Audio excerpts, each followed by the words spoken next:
Hello and welcome to episode number 19 of the Crisis Intelligence Podcast. Today is Sunday, October 12th, 2014. I'm Melissa Agnes, and this podcast is brought to you by Agnes Day. Let's talk crisis intelligence.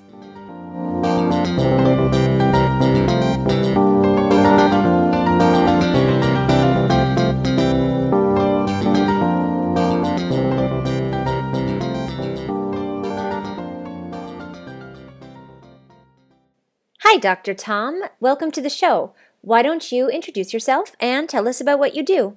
I'm Dr. Tom Phelan, and I am a principal consultant for my own firm, Dr. Tom Phelan Consulting.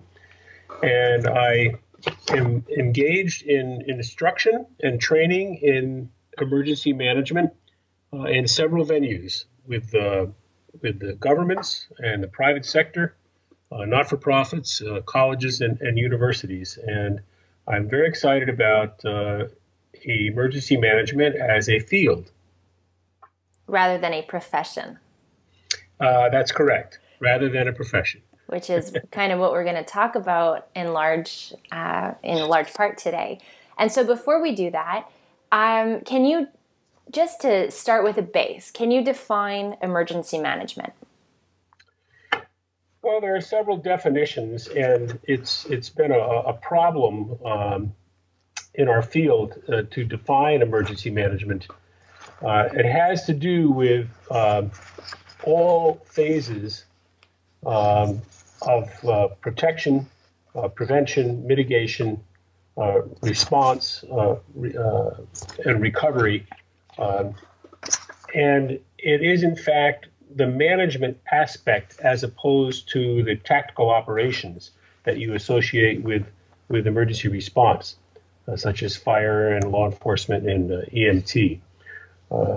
So I think it's important to pay attention to the notion of the management aspect as being different from the practitioners in the rank and file.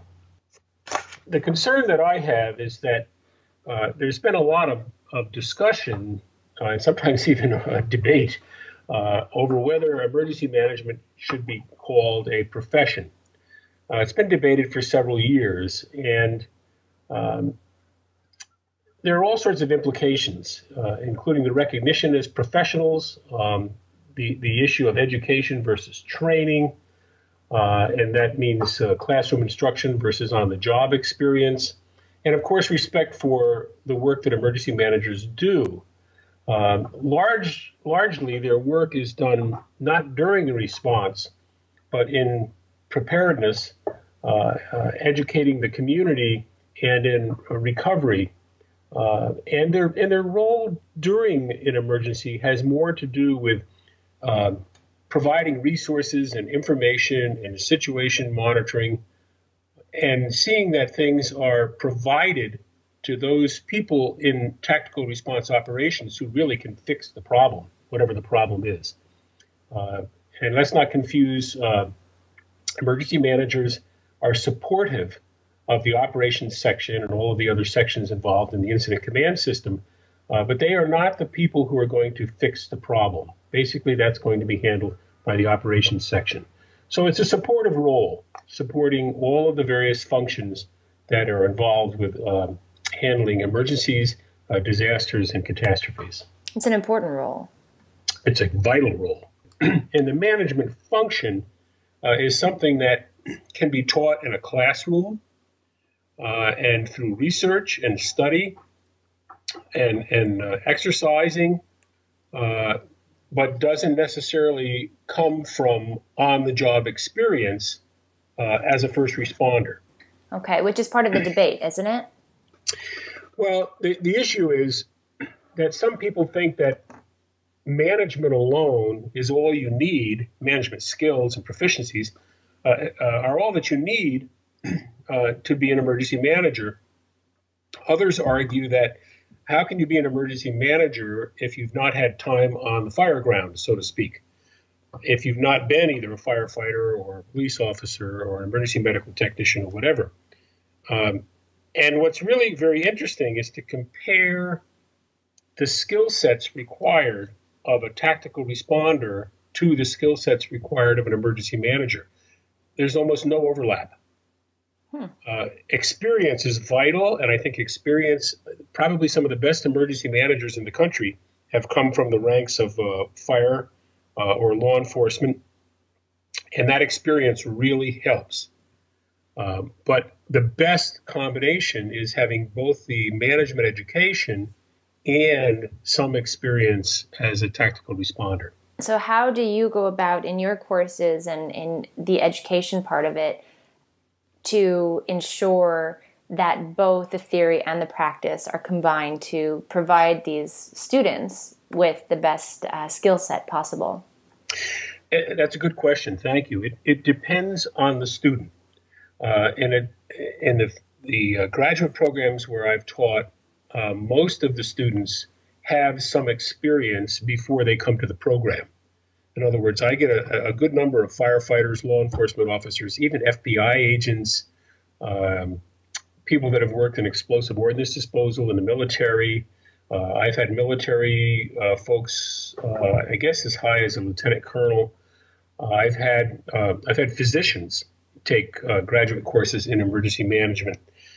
So people come with a great deal of experience. And so in that case, there's not a lot I need to do to give them experience. What I need to give them is the knowledge that comes from research and the study of emergency management.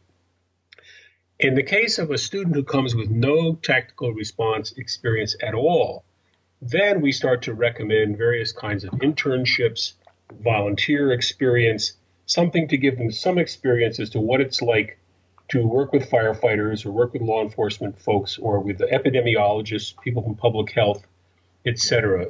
And we encourage them to do that in any way they can find an opening to do it.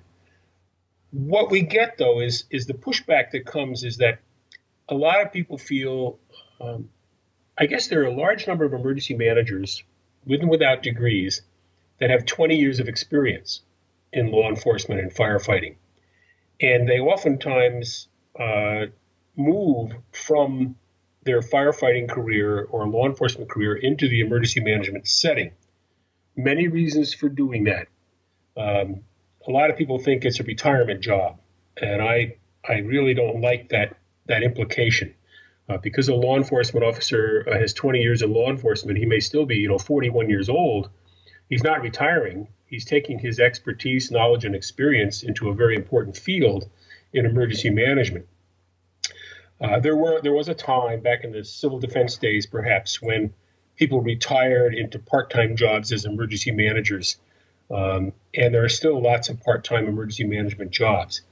But for the most part, emergency management is, in fact, a knowledge field that requires cooperation, coordination, collaboration with many, many disciplines. And so the person that comes with 20 years experience is very apt to be an excellent candidate to be an emergency manager. One of the examples I like to use is, let's say you have 20 years of experience as a firefighter and you become an emergency manager.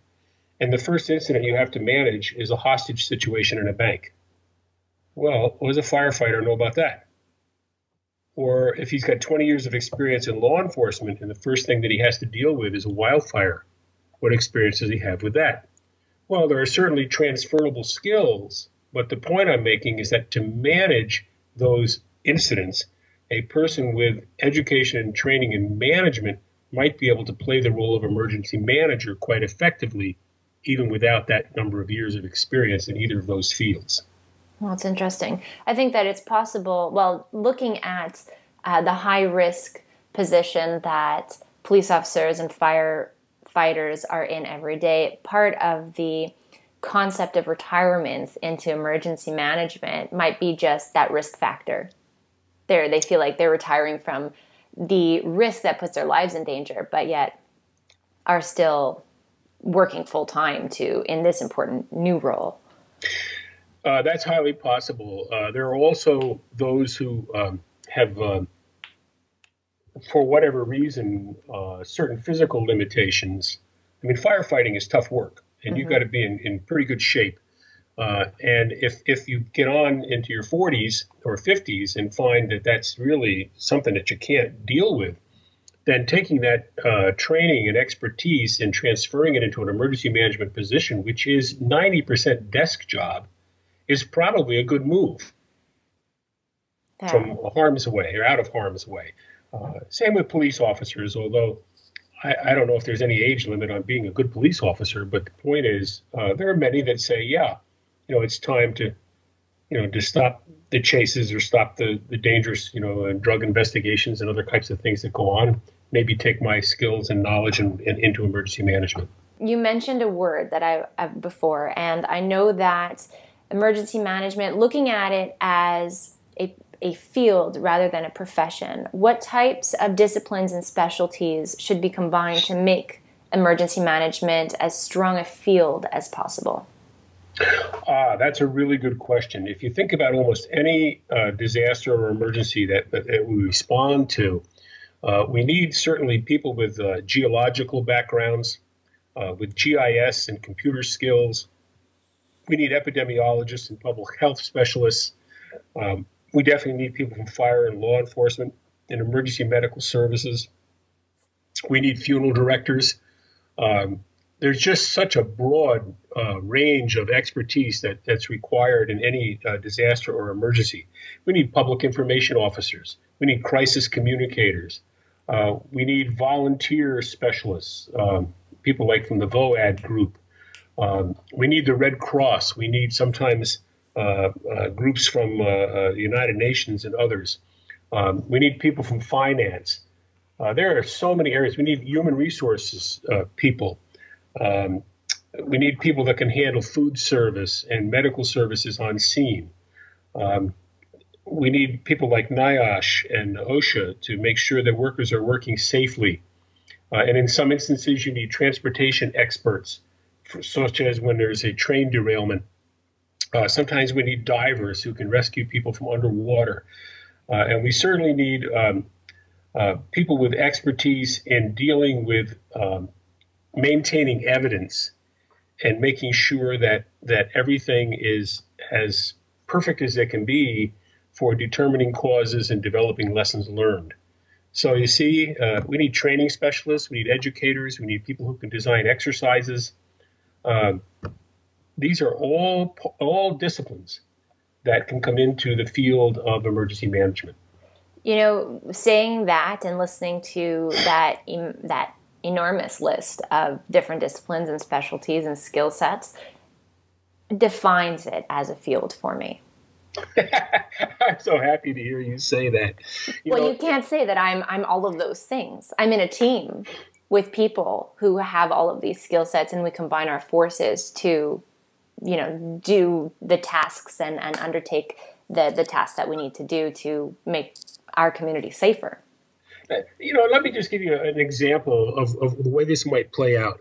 If you have a hazardous material in a laboratory at a company, and somehow or other that gets leaked so that it could be hazardous to someone, and then the public information officer for the company comes in to do crisis communication, there's nothing more embarrassing than having that public information officer doing crisis communication who can't pronounce the name of the chemical even 3 hours into the incident.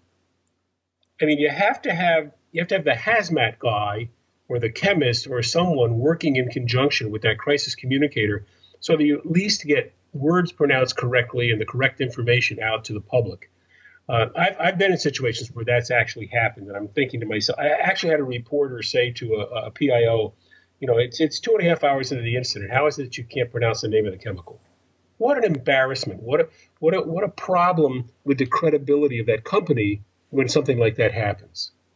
Under the incident commander, the first 3 direct reports are the safety officer, the public information officer, and the liaison officer. So, safety, obviously, people have to work safely, so that's very important. Public information officer is going to be on camera or on the microphone and delivering the message, to the public. And the liaison officer is going to deal with the responding agencies. You could have all kinds of people, from customers to volunteer agencies to others that need information, and the liaison officer takes care of them. None of those 3 are actually well, safety officers involved in operations, but overseeing operations. But, the sections down below them in ICS, the operations section, the planning section, logistics, and finance administration, those are the people that are primarily sort of in the trenches getting the job done. Mm-hmm. So emergency management is undergoing significant change right now. Talk to us about these changes. Absolutely. Here's one of the biggest changes. A number of emergency managers across the country have been in service for a number of years and are facing retirement. That's going to be a major loss of what I call intellectual capital. In other words, as those emergency managers retire, we need to transfer much of what they know to the people who are going to replace them. Now, if you have a succession planning program, you can train up people to take over your position. But, many emergency managers across the United States and Canada are one-person shops. In other words, there really isn't anybody in the shop to train. And so how do we train, where's the farm team, if you will, to use a baseball term? Where's the farm team for the new people to come into the emergency management positions? So that's one of the biggest challenges that we face in the change, is that intellectual capital is going to retire. Now, by the way, that's not unusual or peculiar to emergency management, specific to emergency management. It's true in almost every field. Mm-hmm. The second change is moving into the digital domain. In other words, so much of what is available to emergency managers to help them do their jobs better is, in fact, digital. Mm-hmm. Whether it's mapping through GIS, whether it's emails, whether it's tracing the development of an epidemic through Twitter and Facebook, all of which can be done. Whether it's reverse 911, you name the technology. I mean, there are so many. But the emergence of new technologies in emergency management is clearly presenting a change and a challenge to emergency managers, frankly, around the world. Now, is that because they're not up with, it's changing too fast and it's hard to keep up with and understand the opportunities and the risks that come along with them? Or is that because, what is the root of the challenge there? All of the above. Definitely the pace of the change is incredible. And what we look at in research, we look at the work of Everett Rogers in the diffusion of an innovation, and we look at the curve that he puts in his literature on how an innovation is adopted. And we can compare the adoption, let's say, of the telephone or the television to the adoption of either the cell phone or even something newer, if you want, like the iPhone or the Droid. And what you can see is that adoptions are taking far less time than they used to. So that the critical mass of people who use these various technologies grows faster than it ever has in history. So yes, change is occurring more rapidly than ever. And so the emergency manager has the challenge of how in the world do I keep up with all these changes? Now, by the way, it's not a lot different in the fire service or in law enforcement. In fire service, the apparatus is changing rapidly. The kinds of pumps that are used on the apparatus, the chemicals that exist in buildings, the shape of houses. You used to go into a house, it was kind of a salt box. Every ceiling was 7.5 feet. You kind of knew how the smoke was going to travel, et cetera. Now you go into houses, you could have a 14-foot cathedral ceiling in one house, and you could have all kinds of plastics and all kind, so the chemicals, just the chemicals of keeping up with that and with hazmat for a firefighter, that change is extremely rapid. Now think about the police officer with the change in weapons. The villains are coming at you now with weapons far more powerful than some of the police officers have. We had recent criticism in Ferguson because the police seemed to look like a military unit. And yet there was so much, after things changed in Iraq and so on, there was so much military equipment available at really good prices to police officers to protect them. and to allow them to do crowd control and to begin to prepare for what could be a growing terrorism within the United States. So why shouldn't they have that equipment? And they have to learn how to use it, and they have to learn how to wear it, and what works best, and so on. So the changes are rapid, not just in emergency management, but in all of the fields and disciplines that emergency management interacts with on a daily basis. So yeah, the change is extremely rapid. Now, the other thing that's changing is the nature of the younger versus the more mature student of these things. I had a young man here with his parents for dinner a week or so ago, and his mom showed him on a piece of paper. She drew a triangle, and he said triangle, and she drew a square, and he said square, and circle, and oval. But he also identified a rhombus, a hexagon. All these things she drew, he identified. That young man was 2 years old and bilingual. Wow, that's awesome. Now that. In 20 years, he'll probably forget all of those terms. Well, no, but I'm kidding, thing is, but that's the shape of things to come. Mm-hmm. If a 2-year-old can do that, then when that 2-year-old gets into the technology and so on, and Mother did say a lot of that was learned on an iPad at home. But the point is, the younger folks have an affinity for droids and iPhones and cell phones and texting and tweeting and all of those kinds of things that a lot of people my age and 10 years younger would say, oh my goodness, what's that? And they tend to classify it as a fad and then ignore it. That's true. And that we're seeing, I have a lot of friends with small children, and it's amazing. You give them an iPhone and they just know, they know how to unlock it. They know how to flip through the apps. They know what apps, appeal to them or which ones to look for and how they work. If you give them a new app, it's amazing. Yeah, you see, an app to me is something that grows on a tree and it's red and you eat it. So just let me say that I think it's something that's coming, and the change is there. And one of the things that we're going to confront is that, and this has been said by people at FEMA and Craig Fugate and others, that the public is using these devices in their everyday communication with friends, neighbors, businesses, and so on. And if the public uses these forms of communication, then we need to use these forms of communication to reach them. Absolutely. And one of the neat things that's happening in the city of New York, they're beginning to teach emergency preparedness. It's required, as a matter of fact, this year in the high schools, which we grades 10, 11, and 12. They're going to teach emergency preparedness. Now, the neat thing about that is that they'll teach it in English, because the schools are taught in English in New York City, for the most part. Those students come from families that speak up to 130 different foreign languages. But the students will learn it in English, and when they go home, those students are bilingual.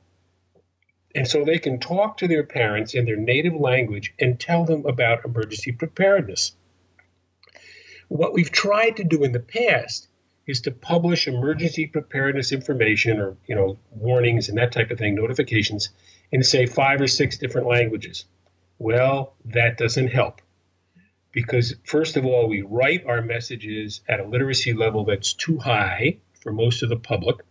Secondly, if you translate it into Chinese or Spanish or Japanese, it's still too high. And thirdly, what we've learned is that many of the immigrants who speak a certain language may not read that language. And so the verbal message, the oral message that the student takes home and then delivers to his folks in their language is far more effective, we hope, than any messages we've sent out in any language. And because it's a conversation between the student and the parent, if there's a question about a term, or if the level of the instruction was higher than the parent might understand, the student just simply simplifies it for them. What a marvelous way to go.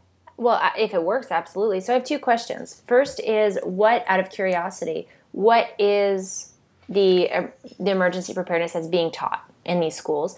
And second, how are you going to track whether or not the strategy is a successful one? Good questions, both of them. The emergency preparedness material would be very similar to what you would find on ready.gov, or any of the FEMA programs.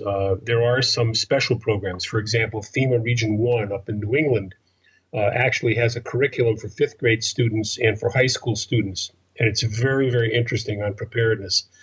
They couldn't get it into the schools because there wasn't any time for it. So they teach it in summer camps, if you can imagine. And they teach it to parents, PTA meetings, that type of thing. So New York City made a decision, nope, we're going to teach emergency preparedness in the classroom in grades 10 through 12. So there are folks working on just exactly what that curriculum is and how it should be presented. What was the second part of your question? Oh, how do you measure the effectiveness? Great question. Evaluating the effectiveness of any educational program is a challenge. And so I don't know if anybody's involved in this in the city of New York, but basically, I mean, you use a model like a pre-test, post-test model. You could go out and get a large sampling of people who speak English as a second language, for example, and give them a quiz on emergency preparedness and see how they scored. And then after 6 months of the school's teaching or at the end of the school year or whatever, you could give that same population a post-test and see if their scores improved. That would be an effective way of evaluating whether or not any of the behaviors have changed or if learning has taken place. Whether they're doing that or not, I don't know. Okay. I just don't know. Step 2. So looking at the speed of real-time communications, the news cycle, spreading of information, viral activity, and I know that that's a challenge right now for emergency managers. We've just said that, but what are some ways that you're David overcoming? Muir, Pardon me? David Muir has taken over ABC World News Tonight. Okay. And David is from Syracuse, someone that I know. And one of the things that David is doing is he accepts tweets during the broadcast and he responds to some of them during the commercials. During the Twitter. Commercial breaks. Yeah, on Twitter. Now, if that's not innovative, if that's not an indication of the way things are changing, I don't know what is. Absolutely.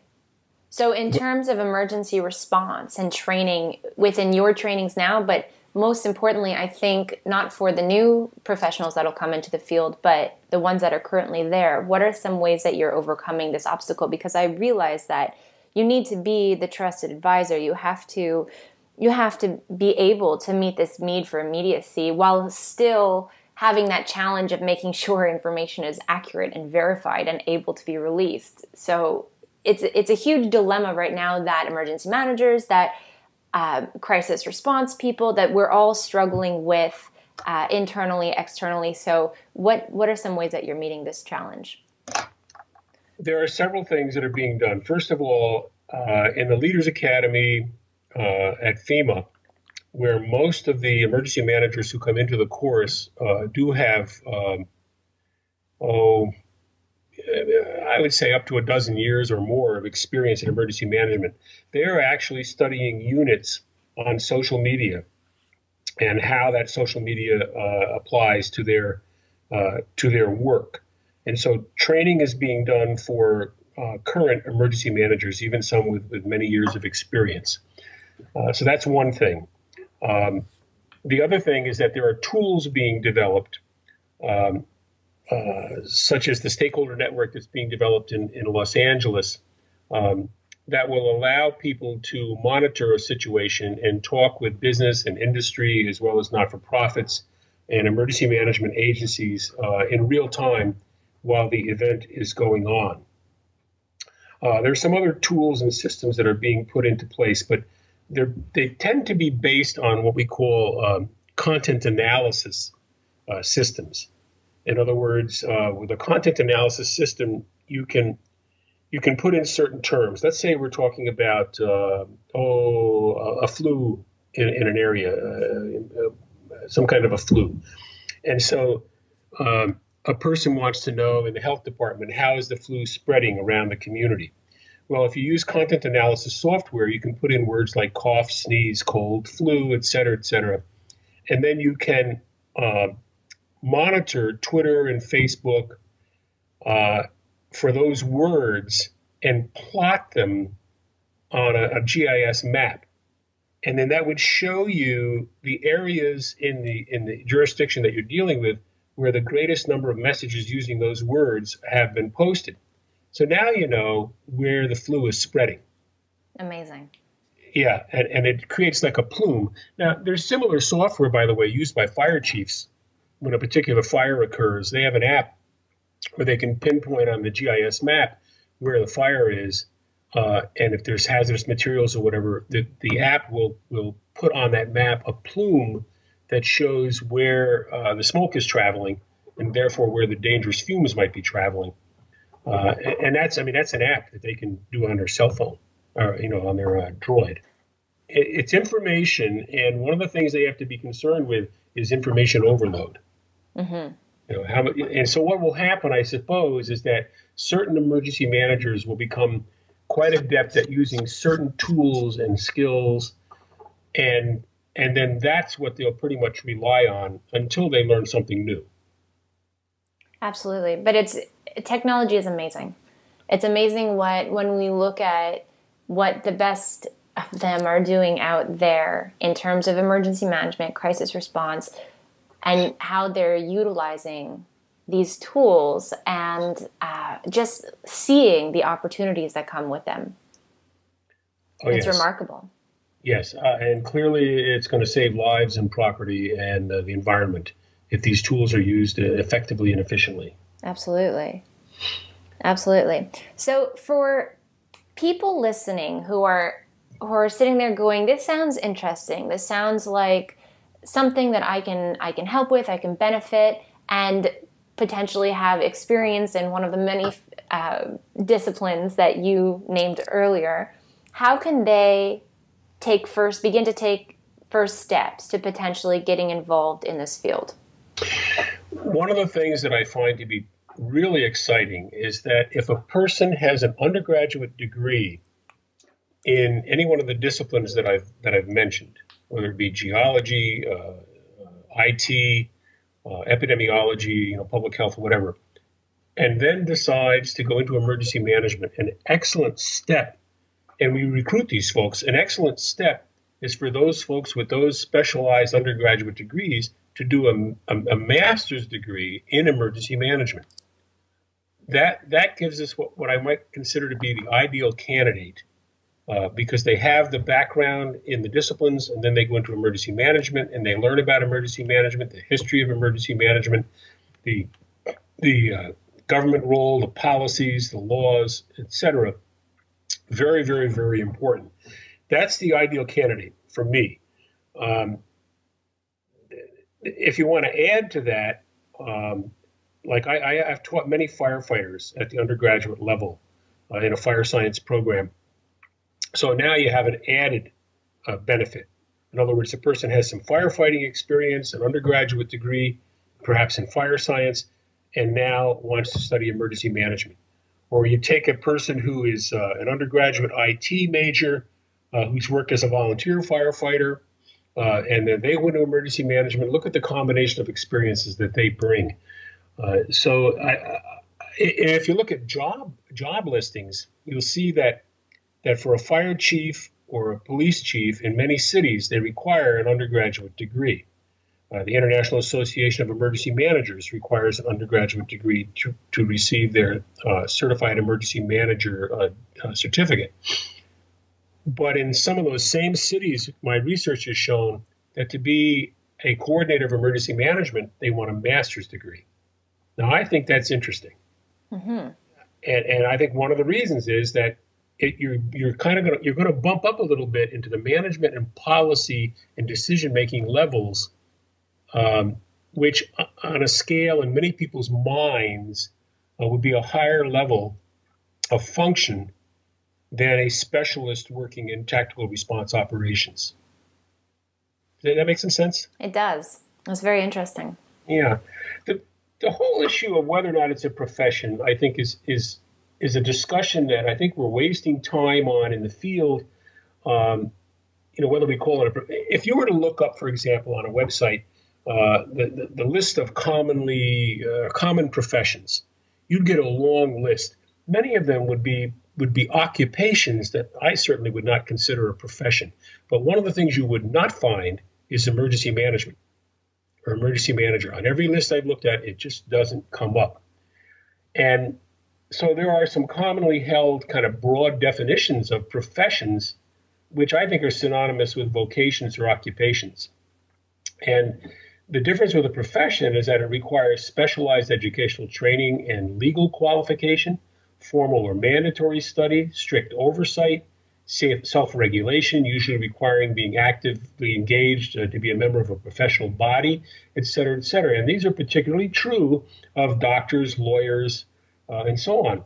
But if you look up that list of commonly held professions, some of them even include firefighters, military officers, police officers, search and rescuers, and social workers, which again are wonderful occupations, but they're not professions. But they all contribute to the field of emergency management. I'll just give you one other example. Think about a fire in an apartment building, say in New York City or Chicago or anywhere. Those are resource-rich environments, and so all kinds of people are going to respond. Firefighters, EMTs, police officers for crowd control and maintaining, all those kinds of things, maybe even investigations. Maybe the buildings department because of the, looking to see if the building is safe for occupancy and so on. But, once that fire is out, the firefighters go back to their station. And the police officers might maintain a perimeter for a couple of days because of debris and need to remove debris. But think about the people who have to deal with all of the residents of that apartment building. They can't go back in there. They're going to need homes, temporary housing and food. Think about maybe homeless people that might have lived in the alley next to that building. Who's going to take care of the homeless people? Think about the contamination that might have occurred, like due to toxic materials in the building and so on, and how you remove that. There's so much involved that the emergency manager wants to be concerned with from long before an incident through mitigation, prevention, and preparedness to long after in recovery. And recovery, literally can take years, whereas putting out the fire might take hours. Oh, it makes it makes sense to me. And actually, there's something that you said earlier that I'd like to touch on, because I think that it's important, and I think that it's something that no matter who's listening, whether they have some form of emergency management role, whether they work within a public or private organization and they have the crisis communications role, is the literacy level. So the language barrier in emergency management. If you talk about simply literacy, it's huge. If you look at let's take the kinds of messages that emergency management agencies might put out for the public in the interest of protecting the public. One of the things they might use would be a map. Another thing they might use would be a printed message of some sort. And so let's take the print message. Print messages are written at a grade level, let's say, like a fourth grade level, fifth grade, or high school. In the research that I've done, printed messages from emergency management agencies tend to be at level 15, which is junior in college.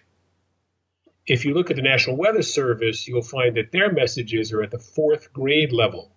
They've mastered the challenge, if you will, of getting information to the public that the public can understand. Now, how do we close that gap? That's one of the issues.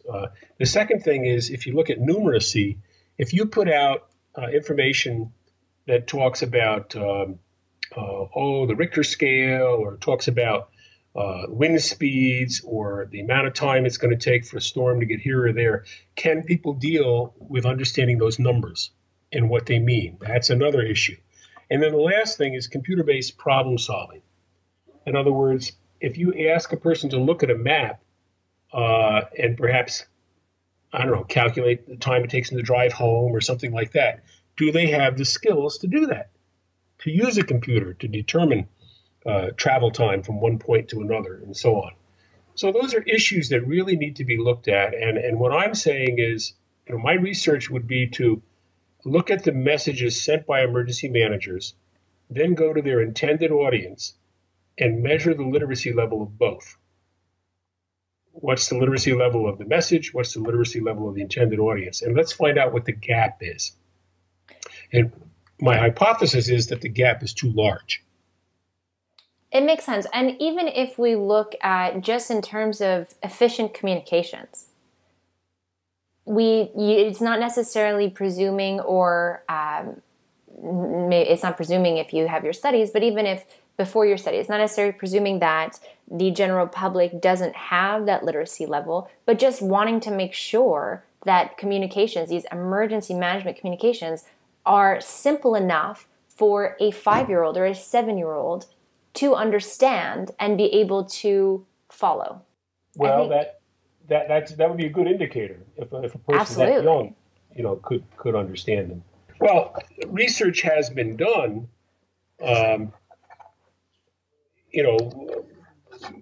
by the United Nations. There's a program for the International Assessment of Adult Competencies. It's a PIAAC for short, and somebody might want to look that up. But the point is, they did this research measuring literacy, numeracy, and computer-based problem solving in 25 countries. And the United States finished 8th from the bottom. Wow. So you had an example the last time we spoke that I loved, and it was evacuation plan or evacuation just as a word, as opposed to get out. Or leave. Or leave. Shorter, yeah. Absolutely. That's right. We look at the words. It's a skill to know how to reduce the words or reduce the reading level of a particular piece of writing. But that's a skill that can be taught. Mm-hmm. And so with research and in the college classroom, we can teach, or in training programs, we can teach emergency management, first of all, to develop an awareness of this as a concern, and then secondly, how to fix it. And it's quite manageable. In other words, once a person becomes aware of literacy levels and then begins to examine their own writing to determine how they can if they can, for example, put fewer words in a sentence, use fewer 4-syllable words, put fewer sentences in a paragraph, etc. Those are the kinds of things that you do to reduce the reading level and increase the readability of the message. That can be taught. So what I'd like to do is to encourage those folks listening and those in emergency management to learn what you can about literacy and how to deal with it, and to learn what you can about the literacy levels of the populations, plural, that you serve. The reason I say it's plural is because you're going to find, I'll give you an example. I once did a study during a major storm. I was trying to get messages at an appropriate literacy level for an intended audience. And I was criticized. And so I looked up the literacy levels in my community, which at the time was Syracuse, New York. And in Syracuse, New York, I found that there were over 30,000 adults at literacy level 1, which meant very, very low. Mm-hmm. Okay. And that's surprising because in the same community, we had Syracuse University and Lemoyne College and several high-tech industries and everything. So obviously there were many, many more people, who were at higher literacy levels. But what do you do? Ignore the 30,000 that can't read your message? Absolutely not. And what used to be law-backed literacy is now called pro-literacy. Pro-literacy has an interactive map that shows the literacy levels of every county in every state in the United States. And so that's a starting place where you can find out, do you have people in your community who might be working at a literacy level lower than you might expect? And that's one place to go. I tell you, I've done workshops in neighborhoods where people were Haitian Creole, or they were immigrants from other places, where their literacy levels were concerned because they spoke English as a second language. Which was a point I was going to make as well. Right, that's a whole other population. By the way, the research that I cited to you from PIAAC, they didn't use as subjects people who spoke other than the native language. Okay. So they weren't looking at second language speakers. They were looking at, the general population who spoke the language naturally or natively. So you see, these are the issues. It comes up also when you're talking with Native American populations or immigrant groups within the United States whose value systems are different. And so if you're concerned with like cultural literacy, if you look at only what you can see in the behaviors or what people say and so on, you've only got the tip of the iceberg. Below the surface are their values and their faith and other kinds of things that are important to them. And so those things have to be looked at as well. So I don't mean to get off the subject here or too deeply into it, but the point is, do emergency managers need to know some of this? Yes, some of this. And the place to learn it is through an education or training program. You might learn some of it on the street. Certainly if you're a firefighter and you work in a neighborhood like take the ironbound neighborhood of Newark, New Jersey, where a lot of people are Portuguese or Brazilian and Portuguese. I'm sure the firefighters down there may know how to speak Portuguese. But if that's not the case, how do you cope with it? It's, it seems logical to me in the sense that even just in an emergency, people are distraught, they're emotional, their mind is in a million different places. You want to be able to communicate with them as efficiently as possible, which means taking the least amount of time for reflection between your communication and when it registers in their mind what you're trying to communicate to them. That's correct. And Nick Smith, a professor I had at Syracuse University in my doctoral program, was very interested in how people deal with evaluating how people deal with various topics when they're under great stress. It's so interesting. I have one last question for you because I know that there's an example that you've shared with me in the past that I think that this one will touch on, and I found it very interesting. So the emergency manager's role in educating the public before, during, and after an emergency. What does that look like? What does that look like? And I want you to share the example of the evacuation route that you shared with me. Oh, sure. Well, prior to an incident, which means today, the education of the public is critical. People need to know how to take care of themselves and stay safe. And there are many examples I can give you. One is a group of youngsters who came on Take Your Child to Work Day. And I said, how many of you, and all their parents were in the auditorium, the kids were all up front, said, how many of you have been through a fire drill? And every hand went up because they'd done that in school. I said, okay, now how many of you have had a fire drill at home? And only one hand went up. This little goody two-shoes sitting next to me, whatever. And so there was an example of the education. The parents had not conducted fire drills at home, which are very important. I was down in Center Reach, Long Island, working with Hurricane Sandy victims, and a lady said to me, I followed the evacuation route signs, and I didn't find a shelter. And I said, well, that may be. The purpose of the evacuation route is to get you to higher ground so that we can save your life. Save your life first, then worry about shelter and food and other things. And she had not understood that concept. She thought the evacuation route was a path to a shelter. And so that's part of the education that can go on prior to the actual disaster. During the disaster, you really need to be talking to people about life-saving things, such as when to evacuate, where the shelters are located, and they move. You could have shelters all set up in an area like they had in the area around New Orleans for Katrina, and because of the flooding and widespread damage, many of the shelters couldn't be used. So you have to give them up-to-date, real-time information about where the shelters are. There's also real-time information about protecting yourself from harm, such as in an epidemic, such as we're seeing with Ebola, in parts of Africa right now. So there's really real-time information that's critical to people. For example, the calm in the middle of a hurricane. People think the storm is over. not realizing that as the eye of that hurricane passes, the rain that's going to follow is still yet to come. And then following the disaster, we really need to talk to people about restoration. We need to talk to them about how to report their damage, how to estimate their damage, how to get necessary supplies, all of those kinds of things. So the role of the emergency manager in communicating before, during, and after an event, a major event, is critical. And it changes. And so do the disciplines of people that come to help you. For example, prior to the emergency, you may not get a lot of people from the mental health unit involved. But following the emergency, vital to have people from the mental health unit involved. That's just one example. Excellent.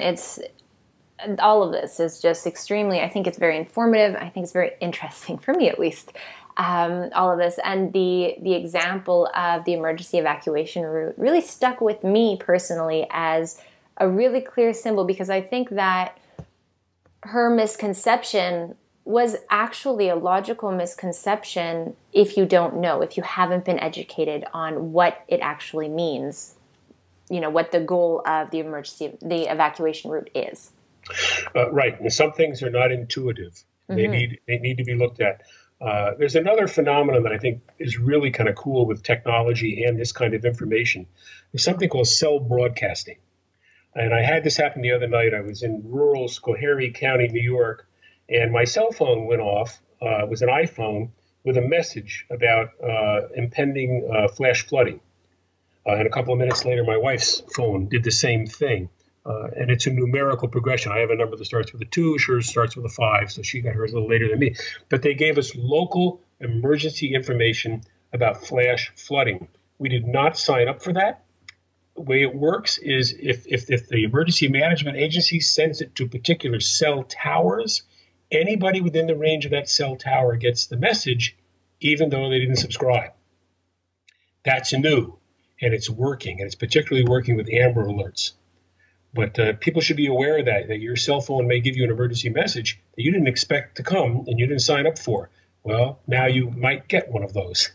The National Weather Towers, actually, they recently, I think about a year ago, they did the same thing, and they geo-targeted people in the vicinity that were in the path of an incoming tornado, and they gave people a 15-minute head start on getting themselves to a safe location.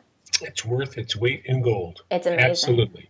Amazing. Yep. And that's again just the power of technology when we look at what we have at our disposal and how can we use that to protect people, save lives, save the environment, save property. Yeah. And Melissa, I really encourage anyone with an affinity for programming or developing apps or programs of any sort in the digital domain to get involved in emergency management. Bring us your talents, bring us your ideas, bring us your solutions, because we desperately need them. And if you bring them to us, we'll find a way to learn about them, and we'll go out and train emergency managers on how to use them effectively. Awesome. As an awesome note to end the discussion on, Tom, where can everybody find and follow you? The best way to follow me is to send me an email.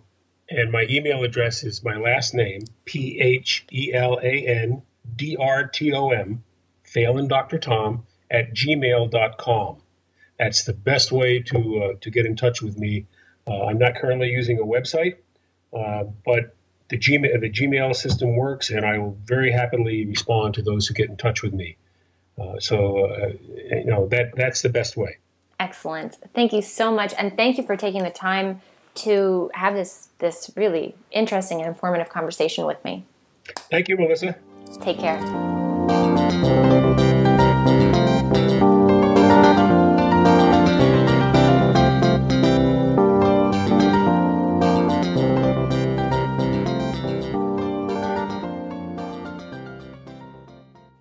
Thank you so much for tuning in and listening to this week's episode of the Crisis Intelligence Podcast. We appreciate all of your support, so if you could share this podcast with colleagues, friends, or anybody that you think would benefit from listening to it, we'd really appreciate you doing so. Also, if you could head on over to iTunes and or Stitcher to leave us a review so that other people who are interested in listening to the podcast can hear directly from you on what to expect and what you think of the podcast, we would really appreciate it.